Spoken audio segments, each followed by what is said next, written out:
Hablemos de. Los encuentras en YouTube y Spotify. Presenta Estudio 6.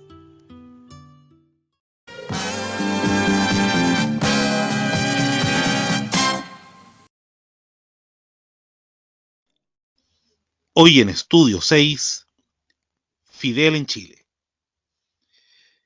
Nuestro país, a comienzos de los años 70, estaba aislado, pero a su vez era observado desde varias partes del mundo. Y así como en la década anterior habíamos recibido la visita de personas como Charles de Gaulle o la reina Isabel, el flamante gobierno socialista de Salvador Allende, empecinado en concretar un proyecto revolucionario en nuestro país, también tendría una visita internacional que causaría revuelo. Fue así que, tras haber reanudado relaciones diplomáticas con Cuba en noviembre de 1970 y haber visitado la isla, el gobierno de Allende anunciaba la llegada del primer ministro de Cuba, el mítico Fidel Castro. Y esto se concretó en la tarde del 10 de noviembre de 1971, en que el jerarca comunista fue recibido con toda pompa en el aeropuerto de Pudahuel por la plana mayor del régimen de la Unidad Popular y una multitud enardecida que lo acompañó en su ruta desde allí y en su visita al día siguiente en el Palacio de la Moneda, donde se mostró triunfante al lado de Allende.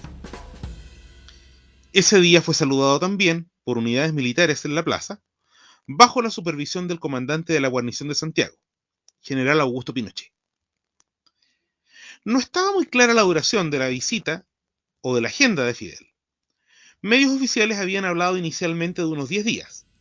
Luego, en la víspera de la llegada del dictador, se estimó en 2 semanas.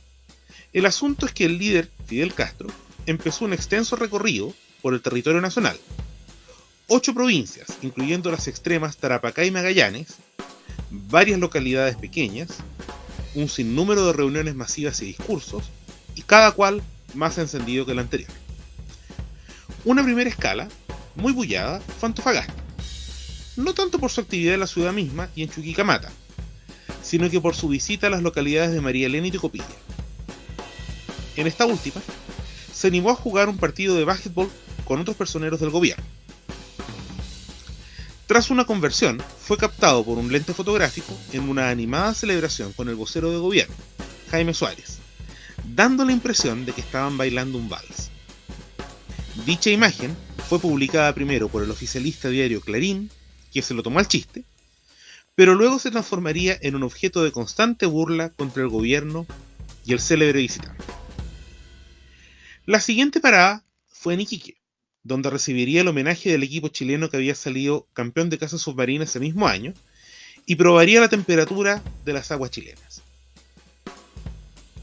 Políticamente hablando, probablemente la más significativa de las estaciones en la gira de Fidel tendría lugar entre el 17 y el 18 de noviembre en Concepción, donde además de una actividad masiva en el estadio local, luego en el estadio Centro Obrero de Izquierda, que era la ciudad de Lota, y en la planta siderúrgica de Huachipato, se daría el encuentro con la juventud de la Universidad de Concepción, episodio masivo que tendría especial simbolismo si consideramos que en dicha casa de estudios había nacido el MIR, que parecía ser la vanguardia revolucionaria que mejor seguía los pasos del líder cubano.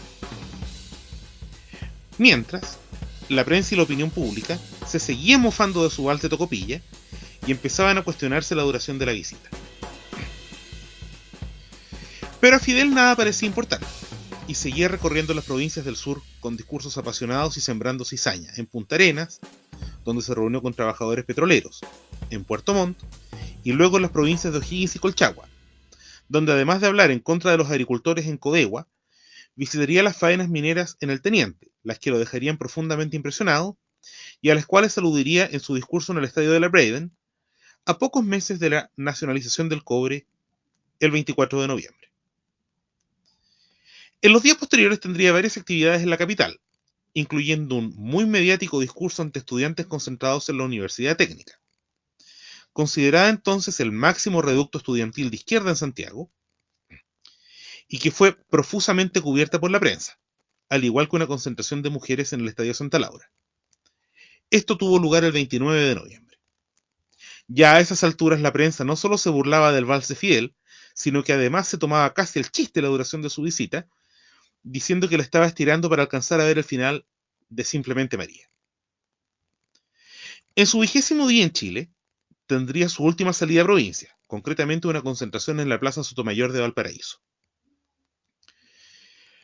Para el 2 de diciembre, se llevaría a cabo el evento más famoso de su viaje, el discurso en el Estadio Nacional, donde un Fidel enardecido de pasión revolucionaria daría una cuña muy recordada hasta el día de hoy.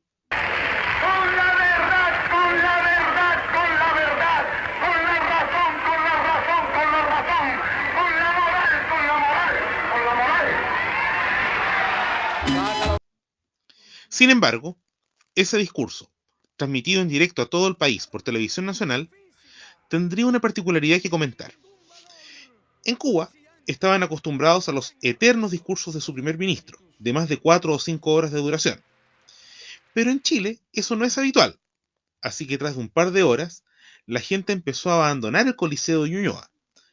Por lo mismo, el director televisivo, René Schneider, se vio obligado a tomar solo primeros planos de Fidel de ahí en adelante y a aglutinar a la gente que quedaba detrás suyo para que el estadio no se viera vacío. El 3 de diciembre sería casi relajado, y decimos casi, porque si bien las actividades de Fidel fueron pocas y livianas, esa noche se produciría el primer caceroleo contra el régimen de Allende, espectáculo que fue contemplado por el dictador cubano, quien habría manifestado su impresión final al presidente de Chile, además de dejarle un regalo antes de irse del país, tras 24 días de una incendiaria visita. ¿Qué pasó después? Fidel volvería a Chile recién en 1996 para una cumbre iberoamericana cuando todo había cambiado en Chile y en el continente.